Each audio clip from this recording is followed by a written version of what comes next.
बिस्मिल्लाहिर्रहमानिर्रहीम। अस्सलाम वालेकुम माय डियर स्टूडेंट्स। आज आपका नेशनल एमडी कैट 2020 का पेपर था। उम्मीद है बहुत अच्छा हुआ होगा, ख़ास तौर पे इंग्लिश का पोर्शन। अभी हम इसको डिस्कस करेंगे 5 से 6 मिनट में, और मैं साथ ये भी प्रूव करूँगा कि जिस बंदे ने हमारी कल और परसों वाली रिवीजन ली थी, और इसके अलावा जिस बंदे ने केमिकल ग्रामर से प्रिपेयर किया था, उसके लिए आज का पेपर बिल्कुल हलवा था। स्टार्ट करते हैं पहले एमसीक्यू से। लेकिन इससे पहले मैं आपको एक चीज़ क्लियर कर दूं कि इस टाइम एमडी कैट सुकड़ के 3 चीज़ों में आ गया है। पहली चीज़ जो बहुत उसमें वेटेज है उसकी, वो है हमारी बुक केमिकल ग्रामर, कि जिसके बगैर इस टाइम एंटी टेस्ट की तैयारी का तसव्वुर करना मुश्किल है। केमिकल ग्रामर का 2020 एडिशन अपने अपने पास रख लें जिनके पास है। मैं साथ साथ प्रूव करूँगा कि कौन सा एमसीक्यू किस वाले पेज से आया है और किस वाले रूल को टच करता है। इसके अलावा दूसरी चीज़ है हमारी एमडी कैट वोकेबलरी की बुक, जो पिक्टोरियल फॉर्म में है, जो हमारी सेंस ड्रॉ करती है वर्ड्स की, और सिनोनिम्स और एंटोनिम्स हमें सिखाती है, और इसके अलावा हमें हर एंगल से वोकेबलरी के हर एंगल से हमें प्रिपेयर करती है। और नंबर 3 हमारी वेबसाइट, जिस पे हमारा डाटा फ्री में भी अवेलेबल है, जिसको आप घर में बैठ के पढ़ सकते हैं। और नंबर 4 पे हमारा यूट्यूब चैनल, जिससे मैं अक्सर आपसे गुफ्तगू करता रहता हूँ। सो अब इंशाल्लाह ताला नेक्स्ट इन्हीं चारों चीज़ों को हम कहेंगे आइंदा के लिए एंटी टेस्ट और एमडी कैट। अब हम शुरू करते हैं पहले एमसीक्यू से। मैं इसलिए भी थोड़ा ज़्यादा कॉन्फिडेंटली बात कर रहा हूँ क्योंकि हमारी बुक से, केमिकल ग्रामर से नम्स का पेपर 2020 का बना, एग्जैक्टली एग्जांपल्स को उठा के कॉपी पेस्ट करके एमसीक्यूज बनाए गए, और अब हमारी केमिकल ग्रामर ही इस्तेमाल हुई है।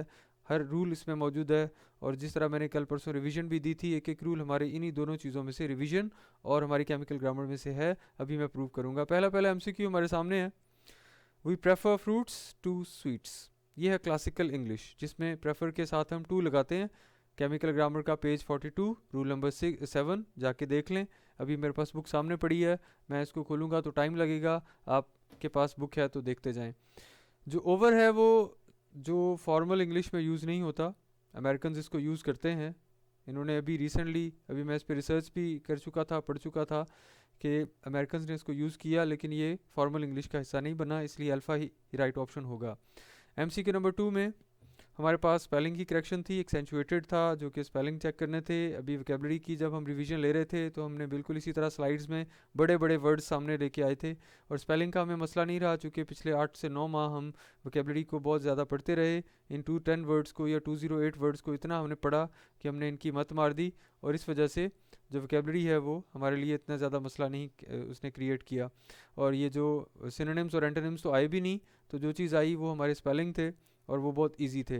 एक्सेंचुएटेड delta right option, caution beta right option, फिर उसके बाद एसेंट्रिक है अल्फ़ा राइट ऑप्शन। इस पे तो मैं डिटेल में बात कर रहा था कि हमारे नॉर्मल वाले लेसन में भी ये वर्ड यूज़ हुआ है, वहाँ से भी हम इसके स्पेलिंग और इसके मीनिंग को पिक कर सकते हैं। हमारी वोकैब वाली बुक में तो सारा कुछ लिखा ही हुआ है। डेफिनेट भी आसान था। एमसीक्यू नंबर 6 पे पहुँचे, ज़रा देखें। इनिंग्स, इसका हमारा तज़करा मौजूद है पेज नंबर 35 टेबल नंबर 2 में, कि इनिंग्स को हम सिंगुलर वर्ब के साथ सपोर्ट करेंगे, और बाकी चीज़ बहुत इजी थी। Beta is the right choice. MCQ number 7, what a fall was there my countryman, long live the king. दो सेंटेंसेस है इसमें, पहला एक्सक्लेमेटरी सेंटेंस, दूसरा एक्सक्लेमेटरी सेंटेंस, दोनों को अलग-अलग साइन ऑफ एक्सक्लेमेशन देंगे। केमिकल ग्रामर का पेज नंबर 86 और उसका 86D, 86 के A B C D 4 pages हैं। इन 4 पेजेस पे पंचुएशन लिखी हुई है, कलर्स के साथ लिखी हुई है, बहुत ही आउटस्टैंडिंग वे से, और अल्फ़ा ही राइट ऑप्शन है इसका एमसीक्यू नंबर 7 का। और जिसको रेफरेंस चाहिए बुक देख ले। नंबर 8 में हमारे पास है ही एंड आई वॉज प्लेइंग नहीं हो सकता, ही एंड आई वर प्लेइंग होगा, चूँकि एंड के ज़रिए दो डिफरेंट प्रोनाउंस मिल रहे हैं। ये मैंने एक्सप्लेन भी किया था उस दिन रिवीजन में भी। और केमिकल ग्रामर का पेज नंबर 6, उस पर भी सब्जेक्ट वर्ब एग्रीमेंट में भी ये बात लिखी हुई है, और जो पॉइंट नंबर 2 है उसका। और इसके अलावा हमारे पास एग्जाम्पल नंबर 1 जिसमें क्रिएटेड है पॉइंट नंबर 2 में, प्रोनाउन वर्ब एग्रीमेंट में एग्जाम्पल नंबर 2 है, उसको भी, एग्जाम्पल नंबर 1 है उसको भी देख लें, एग्जैक्टली इसी तरह की एग्जाम्पल है। नेक्स्ट है हमारे पास एमसीक्यू नंबर 9, एवरी वन आ गया तो वर्ब सिंगुलर आएगा, और वन ऑफ द वाली सेंस है नाउन प्लूरल आएगा, तो प्रेजेंस आएगा, इज़ फुल आएगा, डेल्टा इज़ राइट चॉइस। इसको तो मैंने बहुत दफ़ा बोला है, और उस दिन बोलते हुए भी मैंने कहा था ये पेपर में बहुत ज़्यादा इंपॉर्टेंट रूल है, वन ऑफ द से रिलेटेड, और एवरी वन 19 वर्ड्स का रूल हमारे पास। ये पेज नंबर 9 और रूल नंबर 9 पे है, इसको भी खोल के पढ़ लें भले। Page number sorry MCQ number 10 है हमारे पास। नॉट ओनली बट ऑल्सो हमने पढ़ा था, बाद वाले वर्ड को देखना है और ये हमने अच्छे तरीके से कंप्लीट किया इसको उस दिन। हैज़ बीन कॉल्ड आएगा, पैसिव वॉइस की भी सेंस चेक हो रही है कि एक्टिव वन है पैसिव वन है। और दूसरी बात ये कि यहाँ पे हैज़ बीन आना है, हैव बीन नहीं आना, चूँकि बाद वाला वर्ड हमारे पास सन है और उसको देख के हमने एडजस्ट करना है। केमिकल ग्रामर का page number 8 rule number 8 okay. MCQ number 11 the headmaster wants to speak to you. Chemical grammar page number 47 topic है वर्ब का, उसमें हमारे पास हैं स्टेटिव वर्ब्स। और स्टेटिव वर्ब्स में आप जाएं 10-12 वर्ब्स हैं स्टेटिव, मैंने कहा था इनको याद कर लें, इनकी आईएनजी वाली फॉर्म नहीं होती, मेन वर्ब के तौर पे इनकी आईएनजी वाली फॉर्म नहीं होती। आपको याद हो मैंने कहा था you can't say I am owning this house, I am hating that person. उसी ग्रुप में हमारे पास चौथे नंबर पे वांट लिखा हुआ है, वांट की आईएनजी वाली फॉर्म मेन वर्ब के तौर पे नहीं होती, इसलिए जो बीटा और चार्ली दोनों घर गए, alpha is the right option, चूँकि हेडमास्टर सिंगुलर है इसलिए वांट्स आएगा, वांट आ नहीं सकता। एक और जगह पे भी इसी के पेज 48 पे हमने डिस्कस किया हुआ है इसको कि वांट के बाद दैट क्लॉज नहीं आती, उसको भी वांट को हम कीवर्ड मान के 2-3 इसके रूल्स कंप्लीट करते हैं, उनमें से एक पूछा गया है। MCQ number 12 please. Knowledge and wisdom दो डिफरेंट चीज़ें इस वजह से हैं यहाँ पे, चूँकि पूरे सेंटेंस की कॉनोटेशन इनको डिवाइडेड सेंस में लेके चल रही है। नो टाइम फॉर कनेक्शन, दोनों आपस में नहीं जुड़ रही, इस वजह से नॉलेज और विजडम को सेपरेट चीज़ें कंसीडर करेंगे। और हैव आएगा, बहुत सारे बच्चों का ये गलत होगा, लेकिन चूँकि मैंने परसों एलेबरेट कर दिया था कि एंड के ज़रिए डिवाइडेड सेंस आएगी तो वो प्लूरल आएगा, और एग्जाम्पल्स भी दी थी।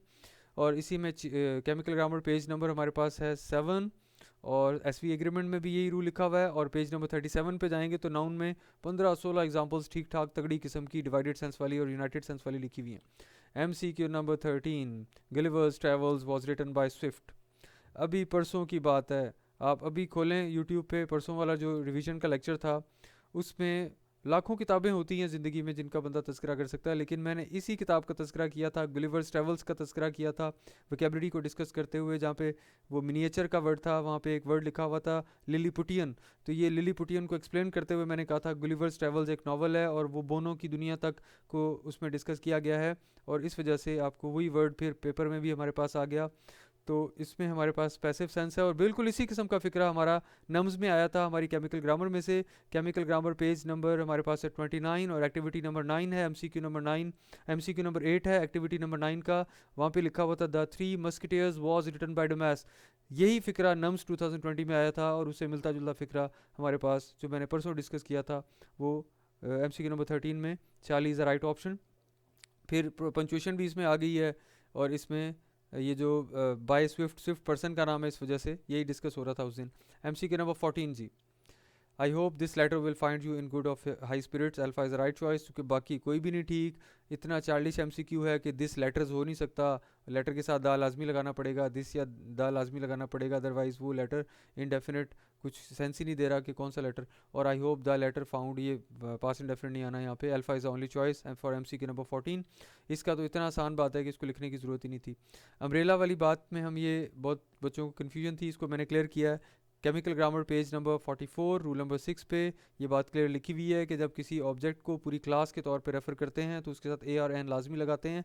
अभी परसों की बात है, आर्टिकल को रिवाइज करते स्पीड में मैंने कहा था a chair is to sit, a pen is to write, उसी तरह यहाँ पे कहेंगे an umbrella is of no avail against a thunderstorm, so Charlie is the right choice. MCQ number 16 I wish I were a millionaire. इसको तो CG में हमने 2-3 जगहों पे एलेबरेट किया हुआ है। ये है पास्ट सब्जेक्टिव, क्योंकि ऐसी काम जो भी ना हुआ हो तो हम उसके साथ हेल्पिंग वर्ब की भी सेकंड फॉर्म या वर्ब की भी सेकंड फॉर्म लगाते हैं पास्ट सब्जेक्टिव बना के। तो पेज नंबर 11 है, MCQ नंबर 35 है, वहाँ पे एक MCQ ये क्रिएट करके लिखा हुआ है I wish it were Sunday. और इसी तरह पेज नंबर 55 में पास्ट सब्जेक्टिव में एग्जैक्ट ऐसी एग्जांपल दी हुई है I wish it was still in use. इसको मैं एलेबरेट नहीं कर रहा, मैं सिर्फ आपको बता रहा हूँ कि एक एक चीज़ हमारे पास ऑलरेडी डिस्कस और लिखी हुई मौजूद थी। Number 17 no star is brighter than the moon, moon के साथ दा लगना है, ये रूल हमारे पास 45 पेज पे लिखा है, रूल नंबर 3 है। जबकि जो सेकंड डिग्री के साथ दैन और ये वाली बातें कि छोटा वर्ड होगा तो ER और EST लगाएंगे, मोनोसिलेबिक या बाईसिलेबिक होगा तो। और ये rule number 43 page number 43 rule number 1 में ये चीज़ लिखी हुई है। ये है हमारे पास MCQ नंबर 17। MCQ नंबर 18 पे आ जाएं जी ज़रा। Had he lived in England he would have missed his flight family. अभी रिवीजन खोलें परसों वाली, इस पे तो मैंने कंसेंसस डेवलप किया, मैंने डिटेल में बात की कि इफ़ के 8 रूल्स हैं, उनमें मैंने स्पेशली इसको टच किया था कि थर्ड कंडीशनल की इन्वर्जन को पहले बांध लें। थर्ड कंडीशनल की इन्वर्जन कहा था और प्रेजेंट विश की इन्वर्जन कहा था कि इफ़ को गायब करके हम हैड को पहले ले आएंगे, और मैंने कहा था एंड पे सवालिया निशान नहीं लगाना। So beta is right choice इसी रूल के मुताबिक। C G page number 50 rule number 6। Okay, M C Q number 19, इसी ये वाली एग्जांपल है हमारे पास पेज नंबर 50 रूल नंबर 6 में लिखी हुई। Had I known its difficulty level I would never have enrolled. Had third conditional को रेफर कर रहा है, इसलिए वुड हैव और थर्ड फॉर्म आ रही है। ओके, ये सी जी की एग्जांपल दी है बीच में से। नंबर 19 है she always carried an umbrella. इसको आपने बताना है कि भाई जी ये प्रेजेंट सिंपल है, पास्ट सिंपल है, पास्ट परफेक्ट है या प्रेजेंट परफेक्ट है। इसमें मैं आपको बताऊं सेम टाइप ऑफ क्वेश्चन, आप चले जाएं हमारी वेबसाइट पे, मैंने किताब में ना कई जगहों पे लिखा हुआ है कि आप ज़रा वेबसाइट विज़िट करें और वहाँ से एक्टिविटीज़ डाउनलोड करें। अब वो वाला पेज मुझे मिल जाए, कई कई जगहों पे जहाँ पे ब्लैंक स्पेस थी कि आप इंटरमीडिएट ग्रामर रिवीजन का डॉक्यूमेंट डाउनलोड करें। आप देखें, download active voice, passive voice and narration activities from www.salmanulwaheed.com। आप डाउनलोड करें ज़रा, और उसमें पहले पहले 2 सवालों में से आपको ये नज़र आएगा बिल्कुल सेम टाइप ऑफ क्वेश्चन कि एक सेंटेंस लिख के आपको कहा जा रहा है कि बताएं ज़रा ये प्रेजेंट सिंपल है या पास्ट सिंपल है या पास्ट परफेक्ट है, जो भी है। तो जिस भी तरीके से बिल्कुल वहाँ से एज इट इज़ हमें मिल रहा है, ऑलरेडी एक क्लू मिल रहा है कि वैसा सवाल पूछा जा सकता था, पूछा गया है, जिन्होंने वो एक्टिविटी सॉल्व की हैं। और वो एक्टिविटीज़ वो हैं जो मैं पहले दिन MDCAT की क्लास के बच्चों को कहता हूँ ये एक्टिविटी सॉल्व करके आओगे तो मेरी क्लास में बैठोगे, और वो 7 और 8 पेजेस। सो पास्ट सिंपल है, ये पास्ट इंडेफिनिट है। ऑलवेज को देख के आप थोड़ा जो बच्चे हैं जो दूर दराज के हैं, अभी मैं कल परसों क्या कह रहा था कि हमने लेवल प्लेइंग फील्ड रखना होता है, पूरे पाकिस्तान का पेपर है, बलूचिस्तान के बच्चों को भी साथ लेके चलना है, सिंध रूरल को भी साथ लेके चलना है, सिंध जो हमारे पास, इसके अलावा जो पंजाब का जो साउथ है, इसके अलावा बाकी जहाँ लिटरेसी रेट लो है उन बच्चों को भी साथ लेके चलें। इस वजह से पेपर मुश्किल नहीं होना था, नहीं हुआ, और ये चीज़ें बड़ी सिंपल पूछी गई हैं। लास्ट MCQ है हमारे पास, अहमद नो हो नहीं सकता, have known for a long time. अब रुक तो नहीं गया ना, जानना एक काम था, रुक तो नहीं गया। नोज आएगा यहाँ पे, Ahmed knows me for a long time, बहुत अरसे से आपको जानता है। न्यू भी इसमें इतना ज़्यादा सूट नहीं करता, बेस्ट ऑप्शन आपके पास नोज होगा। अगर नोज ना होता फिर आप सोचते न्यू की तरफ जाते, लेकिन knows is the best option, क्योंकि ये काम जानने का एक मौके पे आपको एक इसका स्टॉपेज नहीं है, ये चलता रहता है इस वजह से। सो जी, ये था हमारा पेपर आज का 20 MCQs। जल्दी से आप खुद भी आइडिया लगा लें कि कितने आपके गलत हैं, लेकिन एक बात अब दिमाग में उठा लें कि अब मैं ज़्यादा एग्जेजरेट नहीं करता, लेकिन अल्लाह पाक का लाख लाख करम है कि जो बातें हमने परसों रिवीजन में डिस्कस की और जो बातें हमारी केमिकल ग्रामर में हर हर पेज पे, यानी 70 to 80 पेजेस पे हमने पूरी ग्रामर को सम अप कर दिया हुआ है केमिकल ग्रामर में। कोई ये 800-900 पेजेस की बुक नहीं है, और इसी वजह से ये पॉपुलर है, इसी वजह से अल्लाह पाक का करम है कि अब कंट्री की नंबर 1 बुक हो चुकी है, कि इसमें कंसाइजनेस है और इसमें टू द पॉइंट बातें हैं। और जो बात जैसे हम कल परसों रिवीजन में कह रहे थे कि शहादत की उंगली लें और इसके ऊपर फेरते जाएं, सेशन में आप पढ़ते हैं और उसके बाद रिवीजन के लिए आपको थोड़ा टाइम चाहिए होता है। तो अल्लाह पाक इंशाल्लाह अच्छा आपका रिज़ल्ट आएगा, अभी थोड़ा वेट कर लें। 10 से 12 दिन या 15 दिन भी लग सकते हैं आपके रिज़ल्ट को फाइनलाइज होने में। की तो उन्होंने आपको दी नहीं कि आप नंबर बना लें अपने, लेकिन फिर भी पेपर्स तकरीबन आ चुके हुए हैं, बाकी पोर्शंस के भी, बाकी सब्जेक्ट्स के भी, तो आप थोड़ा आइडिया लगा के अपने नंबर्स को कैलकुलेट कर सकते हैं। अल्लाह आपका हामी नासिर हो, इंशाल्लाह ताला कामयाबी आपके कदम चूमेगी। बहुत बहुत शुक्रिया।